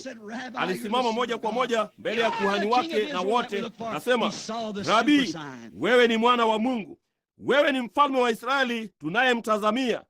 Aliiona ishara kuu. Maskini mwanamke huyu, katikati ya masumbuko yote aliyokuwamo, alikimbia kupitia mjini na akasema, njooni muone mtu aliyeniambia yale niliyofanya. Haimkini huyu kuwa ndiye Masihi. Hicho si ndicho tunachotazamia? Ishara kuu. Sasa kumbukeni, mataifa hawakuipokea wakati huo, lakini lazima waipokee, maana Mungu hawezi kubadilisha mwendeleo wake. Inambidi kufanya hivyo. Kumbukeni, yeye aliahidi hilo. Alisema yeye angefanya hivyo. Aliahidi yeye angefanya hivyo, na katika siku za mwisho yeye angefanya hivyo. Yesu alisema hivyo, kama ilivyokuwa katika siku za Sodoma, ndivyo itakavyokuwa katika kuja kwa mwana wa Adamu. Tumeahidiwa katika siku za mwisho, kulingana na Malaki 4, kwamba mtu fulani atainuka katika siku za mwisho, ambaye atajaribu kurudisha na kutikisa na kuondoa ubaridi wote na mapokeo yao yote na kadhalika, na kurejesha imani ya watu kwa baba wa kimitume tena kwenye neno la asili. Naam, unasema huyo alikuwa Eliya katika Yohana. Lo, la sivyo. Eliya katika wakati wa Yohana alikuwa Malaki 3, ninamtuma mjumbe wangu mbele ya uso wangu. Kwa sababu mara tu baada ya unabii huu kutokea, ulimwengu wote uliteketezwa. Miaka 2000 imepita na ulimwengu haukuteketezwa, nao wenye haki wanatembea juu ya mavumbi ya majivu ya waovu. Ndugu dada, tunaishi katika siku za maduka makubwa, jeti kuu, barabara kuu, jamii kuu, kila kitu kingine kikuu, na kuna ishara kuu. Tumekuwa na ishara ya dini, tumekuwa na ishara ya miamsho, tumekuwa na ishara ya kuunganika, tumekuwa na ishara ya kunena kwa lugha, tumekuwa na ishara ya kuwaponya wagonjwa, tumekuwa na ishara hizi zote. Bali hata hivyo, unakuta katika Biblia kwamba ishara ya mwisho kabla ya mwana aliyeahidiwa kuwasili ilikuwa ni ishara kuu. Yesu alisema kama ilivyokuwa wakati huo, kabla ya mwana aliyeahidiwa kuwasili tena, hiyo ishara kuu itarudi duniani tena. Na watangazieni usiku wa leo katika jina la Yesu Kristo, iko duniani sasa. Si hiyo tu, bali iko papa hapa miongoni mwetu usiku wa leo. Roho Mtakatifu, ishara kuu ya Mungu, Yesu Kristo aliyefufuka. Hiyo hawezi kushindwa, ni ishara ya milele, kamwe haiwezi kubadilishwa. Mbingu na nchi zitapita, bali hiyo haitabadilika kamwe. Ni ishara ya milele isiyo na mwisho, Mungu akidhihirishwa katika mwili wa mwanadamu. Mungu alijitambulisha mwenyewe katika mwili wa binadamu. Je, unaamini hiyo kuwa ni kweli? Kwa moyo wako wote unaamini hilo? Usijifungie mwenyewe kama kasa kwenye gamba. Iwapo kuna kasa yeyote ndani yako, ondolea gamba mbali. Acha Roho Mtakatifu aingie ndani. Usijifungie mwenyewe kwenye kanuni fulani ya imani au dhehebu. Ndugu dada, saa imewadia. Ninaamini kwamba Mungu amefanya mengi kama yeye anavyoenda kufanya. Jambo linalofuata ni tendo la kanisa, ama vinginevyo tunaenda kupotea. Ninauliza tu mtu yeyote abishe hilo kuwa hivyo. Nimeuliza kote na kote ulimwenguni, na si hata wakati mmoja ambapo kila mtu yeyote amejaribu hilo kamwe. Wanajua vyema, wanajua vyema kwa sababu ni neno, na Mungu huthibitisha hilo ni neno lake. Basi kwa nini msilikubali? Amina. Kama ni wakati, usiliahirishe muda mrefu kupita kiasi. Watu wengi walitaka kumkubali Yesu. Walidhania wangefanya hivyo katika wakati mwingine unaofaa. Mmoja alisema wanataka kumpokea Kristo, lakini wanaliahirisha muda mrefu kupita kiasi. Baadhi yao walijaribu kumwondoa yeye kwenye mikono yao na kujaribu kuliondolea mbali kwa kuliosha na maji, kupitisha lawama kwa mtu mwingine, lakini ilienda kinyume na matarajio. Liko mikononi mwako usiku wa leo, limerushwa moja kwa moja mkononi mwako tena. Waebrania 13:8, bila kujali ni mabaraza mangapi ya makanisa tuliyo nayo, angali anabaki kama Yesu Kristo, yeye yule jana, leo na hata milele. Kazi nizifanyazo, ikiwa uhai wake uko ndani yako, utadhihirisha Yesu Kristo. Amina. Sasa nyinyi yote hamwezi kuwa huyo, lakini mnaweza kuwa sehemu yake kwa imani yenu. Wote hawangeweza kuwa Yesu wakati walipokuwa duniani, lakini wangeweza kumwamini yeye na kuukubali ujumbe. Kulikuwa na Musa mmoja, Eliya mmoja, Nuhu mmoja, kote chini daima imekuwa hivyo, lakini wengine wote wangeweza kuukubali. Na wao hawangekuwa na huduma yoyote isipokuwa kulikuwa na mtu fulani kuamini hiyo. Yesu hangekuwa na huduma yoyote isipokuwa mtu fulani aliiamini. Paulo hangekuwa na huduma yoyote isipokuwa mtu fulani aliiamini. Roho Mtakatifu hana huduma yoyote kwa neno leo hii isipokuwa mtu fulani yuko tayari kuondokea kanuni yao ya imani na kurudi kwenye neno tena. Haijalishi jinsi lilivyo jema hapa na jinsi lilivyo halisi hapa. Lipo hapa sasa. Ninajua lipo hapa. Ninalihisi. Ninajua lipo hapa. Neno linasema lipo hapa. Popote wawili au watatu wamekutanika katika jina langu, niko miongoni mwao. Na kwa kweli ninaamini kwamba yeye yupo hapa, yeye yule jana, leo na hata milele. Laiti ningaliweza kuifanya maskani hii ndogo. Ninawapenda. Na siamini yupo mtu duniani ambaye ningeweza kusema nilimpenda zaidi ya Jack Moore. Na hiyo ni kweli. Young Brown na Lyle na watu hawa hapa. Nilisoma makala leo hii ambayo Anna Jean aliandika. Nilikuwa ninaenda kuomba idhini yake kuichapisha tena, kwa mambo mazuri wanayoweza kusema. Pia tazama, bali usipoamka upesi itakuwa imechelewa mno. Maskani ya Life, mimi ni sehemu yenu, na hiyo ndio sababu ninapiga makelele. Mwaka baada ya mwaka inaona inakuwa baridi. Huenda msitambue hilo, mnaishi moja kwa moja ndani yake, lakini dumuni katika huduma na halafu mrudi ukiwa na kumbukumbu za mwaka uliopita. Si niliwaambia kwamba huko nje katika hema lile dogo usiku mmoja, tangu saa hii na kuendelea, ningesema nini kuhusu Shreveport wakati mwanamke yule alinipa ile makala chafu wakati ule? Mnakumbuka kile nilichosema wakati ule kuhusu Marekani miaka 3 au 4 iliyopita, 5, halafu ikaenea katika magazeti yote. Nilisema mwaka huu Marekani itakubali Injili ama hawataikubali. Wameikataa tangu wakati huo, na kamwe hakutakuwa na uamsho mkubwa Marekani tena namna hiyo. Kama mnaniamini kuwa nabii, kumbukeni kwamba hilo ni neno la Bwana. Angalieni tu na muone kama haifi. Makanisa yanakufa, yananyauka, na hiyo inaniua ndani yangu kujua hilo. Wanaume na wanawake ninaowapenda kuliko ninavyopenda maisha yangu mwenyewe, ambao nimewapa maisha yangu. Nimekuja miongoni mwenu kama ndugu yenu, si Mungu wenu. Ndugu yenu, si adui yenu, ndugu yenu. Nimewaambia kweli, na Mungu ameonyesha hivyo. Pamoja na kila neno nililohubiri, yeye amelionyesha kuwa kweli hasa. Basi ni kwa nini usikubali hilo, ndugu dada? Katika upendo wa Yesu Kristo, mbona usikubali hilo? Kama utaamini tu hilo kuwa kweli, ukubali tu hilo kuwa kweli, hayo ndiyo yote ninayokuomba ufanye. Hebu tuinamishe vichwa vyetu kwa muda mfupi tu. Ninaenda kukomea hapo katika huo muhtasari papo hapo. Nilisema nilikuwa ninaenda kufanya wito wa madhabahuni na kumwacha Billy Paul asambaze kadi za maombi. Hatukuwa na kadi zozote za maombi usiku wa leo. Kulikuwa kumechelewa sana kuzisambaza. Nilisahau ahadi yangu. Nitakuwa naye hapa kesho usiku yapata saa 12.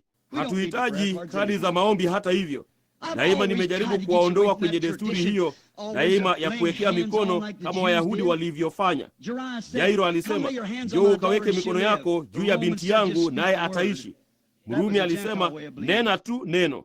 Hiyo ilikuwa ndiyo njia ya mataifa ya kuliamini.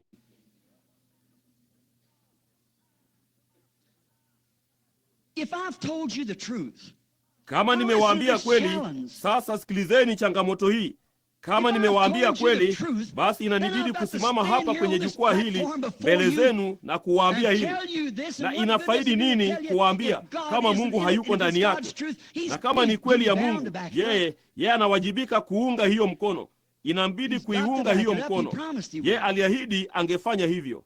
Lakini je, naenda kuketi kama wasiojali? Je, ni Ikabodi juu ya maskani ya Life? Je, hiyo imeandikwa kwenye maskani? Hiyo imeandikwa kwenye makanisa ambayo nimekuwa nikitembelea kote nchini? Je, ni giza sana na nzito sana, hata yule mmoja hapa na mmoja pale, mmoja kondeni? Nitamchukua mmoja, na labda mmoja upande ule mwingine wa ulimwengu, na nitachukua mmoja. Kama ilivyokuwa katika siku za Nuhu, ambapo nafsi 8 ziliokolewa kwa maji, ndivyo itakavyokuwa katika kuja kwa Mwana. Je, tumefikia mahali hapo? Je, huduma ya Yesu Kristo katika siku hii imefananisha siku ile ambayo yeye alikuwa hapa wakati alipohubiri mara ya kwanza? Wakati yeye alipokuwa nabii kijana Mgalilaya, kila mtu alimtaka yeye kanisani mwao, wakati alipowaponya wagonjwa na kila kitu. Lakini wakati yeye alipoanza kutabiri na kuwakemea na kuwaita kundi la nyoka, papo hapo yeye alianza kufifia, na hatimaye ikaelekeza kwenye kusulubiwa kwake, kuuawa. Lakini kumbuka, yeye alikuwa na huduma nyingine. Yeye aliwahubiria waliopotea na kuhukumiwa milele, ambao hawakutubu katika siku walizokuwa na nafasi ya kutubu. Je, huduma hiyo itarudi namna hiyo, kwamba huduma itaendelea kuwaendea watu waliopotea na kuhukumiwa, ambapo hapana rehema ya kupatikana kwa ajili yao? Wazia hilo. Vipi kama ingeweza? Unasema, ni hivyo ndugu Branham? Sijui.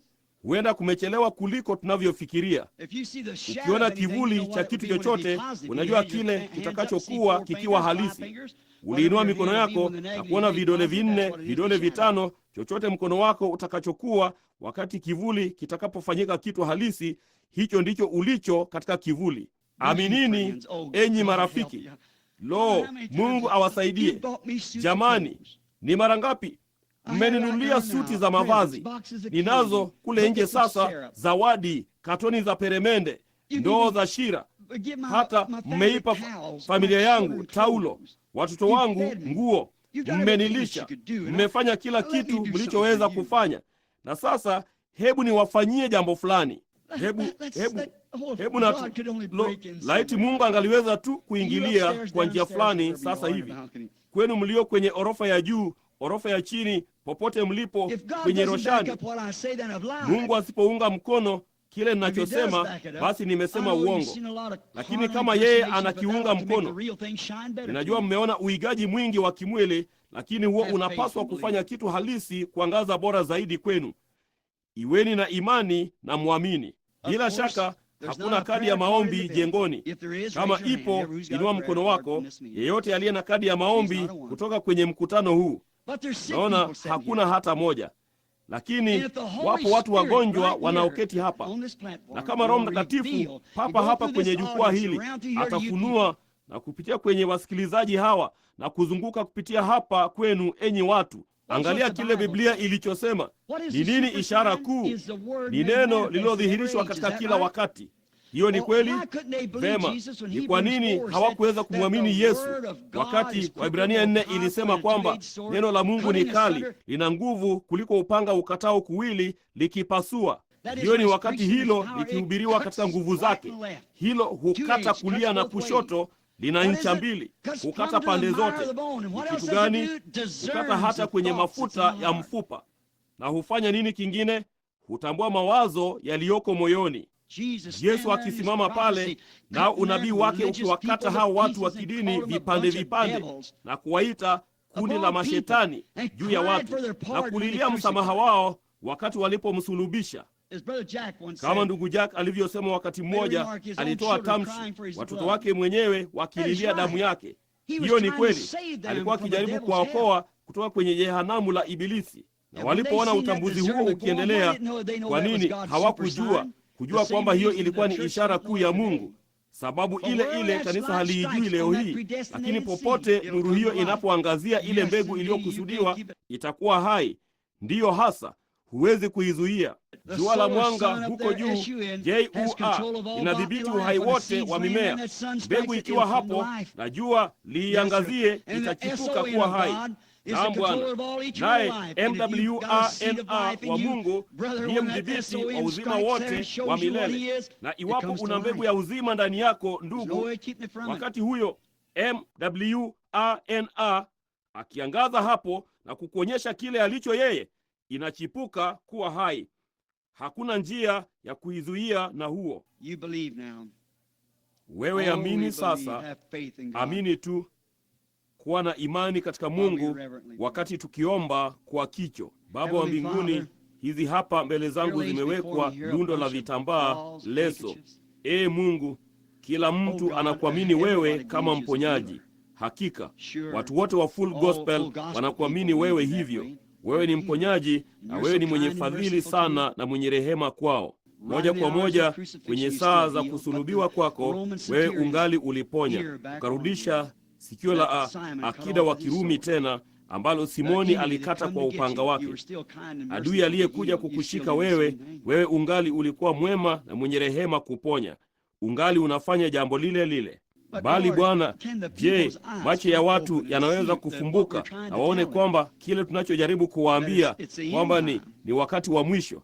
Ninaomba Mungu, ninaomba katika jina la Yesu, jalia litendeke usiku wa leo Bwana. Jalia maskani ya Life ichukue jina lake usiku wa leo, uzima wa milele. Kundi lote lililoko chini ya bendera zake hapa usiku wa leo, jalia uzima uje kwa wingi. Baada ya neno kuwekwa hapa nje, dhahiri tu kama hilo linavyoweza kuwa ahadi ya siku hii.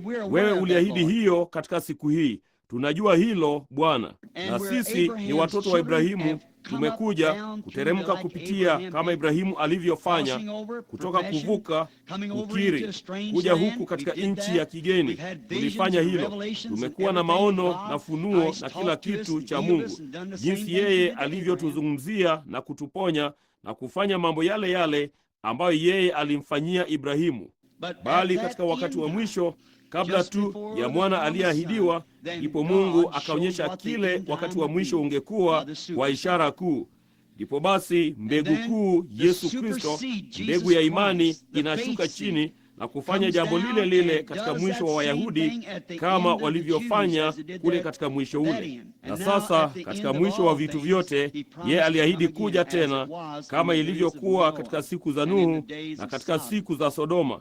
Kazi nizifanyazo mimi, nanyi pia mtazifanya. Kama uhai wake umo ndani yetu, huo humwakisi yeye. Unaakisi mjenzi, mtengenezaji wa bidhaa. Kazi yake daima humwakisi yeye mwenyewe, na Mungu aliakisiwa katika Kristo. Kama hamwezi kuniamini mimi, aminini kazi. Na sasa ninaomba Mungu kwamba wewe utamponya kila mmoja wa hawa ambao ninawaombea kwa uaminifu. Waponye Bwana, tujalie hilo. And now, dear Heavenly Father, here I stand. Na sasa, mpendwa Baba wa mbinguni, hapa nimesimama. Ninatambua siwezi kuwa hapa muda mrefu zaidi, na ninaona maisha yangu ya kimwili yakitoweka. Saidia usiku wa leo Bwana, mara hii moja, mara moja zaidi Bwana. Jalia kwamba watu watasahau yaliyopita sasa, na wakaze mwendo kuelekea mede ya wito wa juu. Tujalie Bwana. Ninaenda kukuomba wewe ufanye jambo fulani ambalo linaenda kuwa ni jambo gumu Baba, ninatambua hilo, bali ninaenda kukuomba wewe kumwachilia Yesu aje ndani yetu pia Baba, ili tu kunitia upako. Usingelifaidi sana kusanyiko hili isipokuwa wewe uwapake mafuta pia. Sisi ni kitu kimoja pamoja, na uwapake na imani kwamba mtu fulani hapa, kwa hakika yupo mtu fulani aliye na imani ya kutosha kufanya hilo, kama yule mwanamke aliyeligusa vazi lake. Na yeye ndiye kuhani mkuu hivi sasa, awezaye kuguswa na hisia ya udhaifu wetu, kuonyesha kwamba yeye angali ni ile ishara kuu, Mungu ndani ya mwanadamu, Mungu akifanya kazi kupitia mwanadamu, wasioelimika na wale watakaojisahau wenyewe na kumwacha tu Roho afanye kazi kupitia wao. Wapo maskini wanawake wanaoketi hapa ndani, wanaoteseka labda na kitu kile kile ambacho mwanamke yule alikuwa nacho. Wapo kina Simoni wameketi hapa ndani usiku wa leo Bwana, wana wa kina Yona kama ilivyokuwa, wameketi hapa. Saidia sasa Bwana, kwamba watu waweze kujua, na ujibu maombi yangu vile mimi si kupitia msisimko. Ninajua nina msisimko, bali mimi kabisa ninasumbuka Bwana, ninapoona mambo yakienda jinsi yanavyoenda. Inanichosha kwamba nini. Hebu watu warudi kwenye neno na kusahau vitu hivi vyote maridadi vya wakati huu, maoni yanayopendwa na watu ya ulimwenguni. Warudi kwenye neno lilodhihirishwa kwa wakati sasa ambao tunaishi. Tujalie Bwana. Na huku tumeinamisha vichwa vyetu, ninataka kila mmoja wenu aombe kwa urahisi tu. Usinini, endeleeni tu kuinamisha vichwa vyenu na muendelee tu kuomba. Useme, Bwana nisaidie sasa, na uwe na kitu niani mwako ambacho unataka kuombea. Na kama Bwana Yesu angali hai, basi kwa hakika, enyi rafiki, hiyo itakuwa ndiyo ishara kuu. Na watu wengine wamesema, lo, hapana shaka hilo linaweza kufanywa. Ndugu Branham anayo karama kubwa ya Bwana, nami ninaamini wakati akiwa chini ya upako, yeye ni nabii wa Bwana, bali msisikilize fundisho lake. Sasa mtu yeyote angefanya hilo, angesema hilo, na anapaswa kuwa ni msomi, wakati hiyo ndiyo ishara yenyewe kwamba fundisho ni sahihi kulingana na Biblia. Na iwapo wewe ni mwenye dhambi, kidimbwi kinangojea pale. Ikiwa hujawahi kubatizwa katika jina la Bwana wetu Yesu Kristo kwa ondoleo la dhambi zako, kidimbwi kinangojea. Iwapo hujapokea Roho Mtakatifu bado, lazima uwe na ile ishara juu yako, la sivyo hutapita kwenye lango. Lazima uwe ni uhai wa Kristo ndani yako. Sasa wewe omba na umuulize Mungu akusaidie wakati tukiomba sasa. Nanyi dada kwenye vyombo hapo, amini tu. Wazia tu akishuka mlimani alikuja Yesu. Katika mawazo yako tu ya akilini, muone yeye akitembea kuja mlangoni na kutembea kuja hapa chini na kusimama katika mimbara hapa na kusema, watoto, liwazie tu niani mwako sasa. Na kila mtu kuwa na kicho kabisa na uwe mtulivu kabisa na uombe.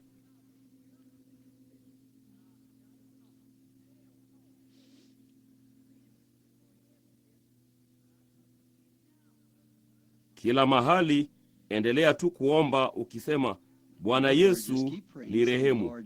Bwana ninaamini. Baba Mungu, wamenyamaza sasa. Wakati huu wenye kicho, ninaamini wewe upo hapa.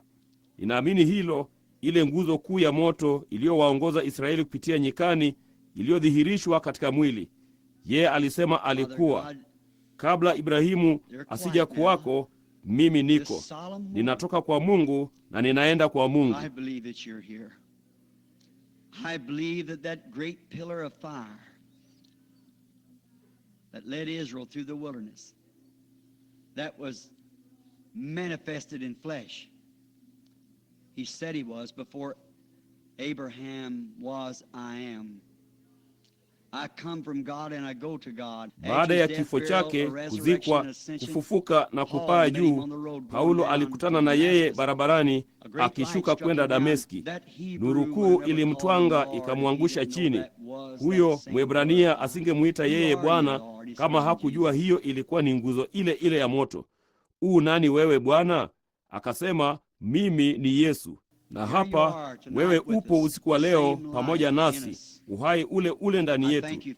Ninakushukuru wewe kwa huo Baba. Sasa jalia ijulikane kwamba nimesema kweli. Na hiyo yule bikira kuchukua mimba, kuleta mwanadamu na Mungu pamoja, ndiyo ishara ile ile iliyo miongoni mwetu usiku wa leo kwenye mwisho wa wakati, ishara kuu. Jalia iwe mara nyingine tena Baba. Ninaomba kupitia jina la Yesu Kristo. Sasa endeleeni tu kuomba.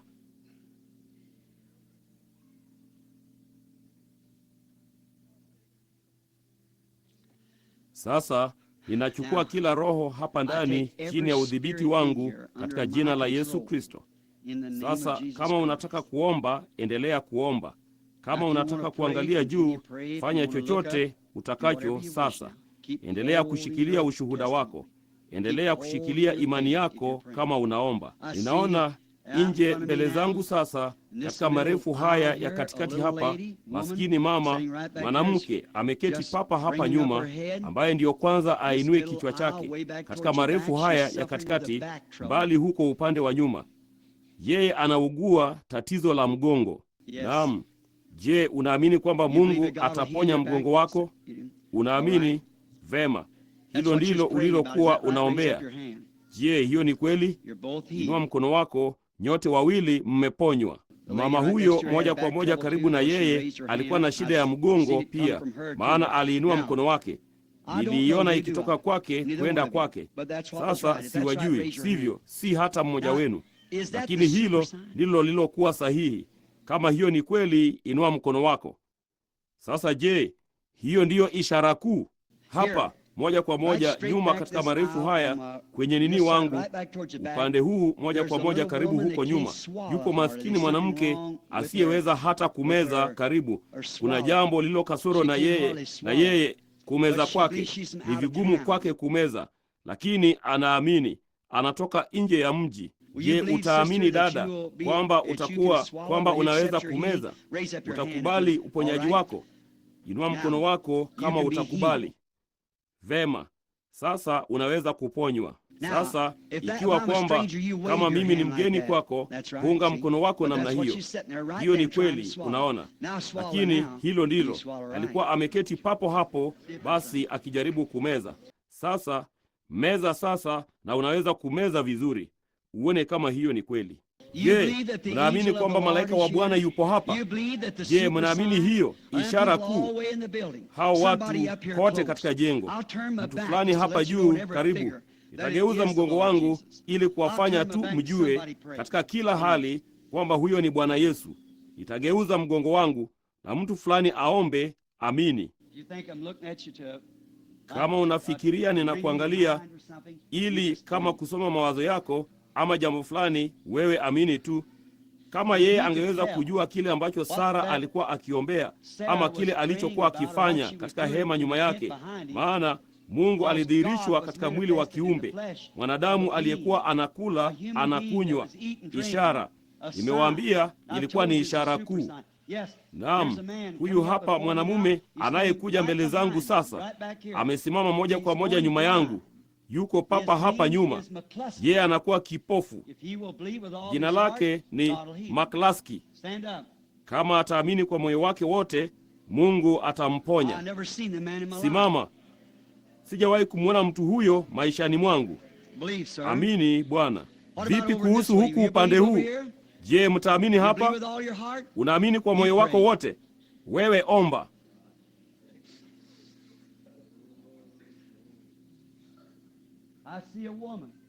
Ninamuona mwanamke na yeye anaugua kitu fulani. Anafikiri ni kifafa kwa sababu yeye huzirai. Ametoka kusini mashariki, anatoka Florida, na jina lake ni Bibi Kini. Kama utaamini Bibi Kini na kusimama kwa miguu yako, utaponywa vipindi hivyo vya kuzirai. Simama kwa miguu yako. Sijawahi kumwona mwanamke huyo maishani mwangu. Yeye ni mgeni kabisa. Muulize. Je, mnaamini kwamba yeye ndiye ishara kuu? Vipi kuhusu sehemu hii? Mnaamini? Mwanamke anayeugua karibu kurukwa na akili moja kwa moja upande huu. Jina lake ni Bibi Jones. Kama ataamini kwa moyo wake wote, anaweza kuponywa.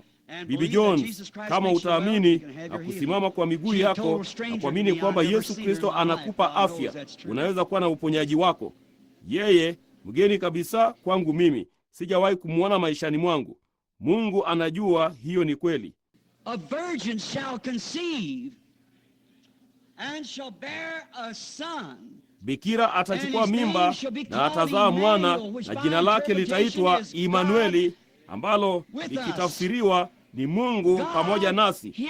Mungu hapa ndani yetu, ishara kuu ya Mungu. Mnaamini hilo? Vema, tuko wakati wa mwisho. Kama yeye yupo hapa, kwa nini usimkubali sasa? Mnaona jambo linalopaswa kutendeka? Mnaona linalopaswa kutukia? Kila mtu hivi sasa anapaswa kuponywa kikamilifu. Yupo mtu, kipo kitu fulani hapa kufanya hilo. Kila mtu anajua hilo. Mungu mbinguni anajua sijui hata mmoja wa watu hawa. Wao ni wageni kabisa. Waulizeni muone. Sijui chochote kuwahusu. Sijui wao ni kina nani, mahali wanakotoka, wala chochote. Lakini kama mtachukua neno langu kwa hilo, kama hiyo ni kweli, nitasema sasa hivi kwenu, Roho Mtakatifu anazunguka tu mahali hapa pote. Nuru hiyo imezunguka tu mahali hapa. Sasa kama neno ni kweli na neno limedhihirishwa mbele zenu, shida ni nini hata hatulipokei hilo? Ni nini kinachofuata, ndugu? Uko katika shida pia. Kitu fulani kuhusu, mbona ni mke wako. Hiyo ni kweli. Dakika moja tu mpaka nione ni kitu gani. Umeikiri, hebu na itoweke katika hilo. Inakusai kumwamini Mungu sasa hivi. Ishara kuu. I challenge you to believe God right now. The super sign. Kitu pekee nijuacho kuhusu mvulana huyo, nilimsalimia kwa mkono. Siwezi kukuambia jina lake sasa, lakini hasa hiyo ndiyo shida. Sijui hiyo. Nilikuwepo siku ile alipofunga ndoa, lakini jambo fulani limefanyika. Sitaki kulisema hapa. Lakini vema, hivi hamumwamini Mungu? Yeye alisema ishara hii kuu ingefanyika. Ni wangapi wanaotaka kumwona yeye? Hebu tuone mkono wako useme, mimi nitamwamini. Amina. Kwenye orofa ya chini, popote ulipo, juu kwenye roshani, kumbuka ishara kuu ya Mungu, neno la ahadi limedhihirishwa papa hapa leo hii mbele zenu siku hii. Yesu alisoma maandiko kisha akageuka na kusema, leo hii unabii huu umetimia miongoni mwenu. Ninasema katika jina la Yesu Kristo, leo hii ishara ya wakati wa mwisho imedhihirishwa mbele zenu. Ni wangapi walio wagonjwa? Inueni mikono yenu. Katika jina la Yesu Kristo, katika uwepo wake, kama unaweza kuamini kile ambacho umeona kuwa ni kweli na kinatoka kwa Mungu, ninakuomba katika jina la Yesu Kristo, simama na ukubali hicho basi, useme nitakikubali. Nitakikubali, kitanitosheleza. Ninaamini, sijali mahali ulipo. Hilo ni jema. Inueni mikono yenu sasa. Sasa mpeni tu Mungu sifa. Tayari nimeziombea. Sasa msifuni tu yeye. Simameni hapo. Ishara kuu moja kwa moja miongoni mwenu. Ishara kuu ya Mungu kwa ajili ya siku ya mwisho. Amina. Mungu akubariki ndugu.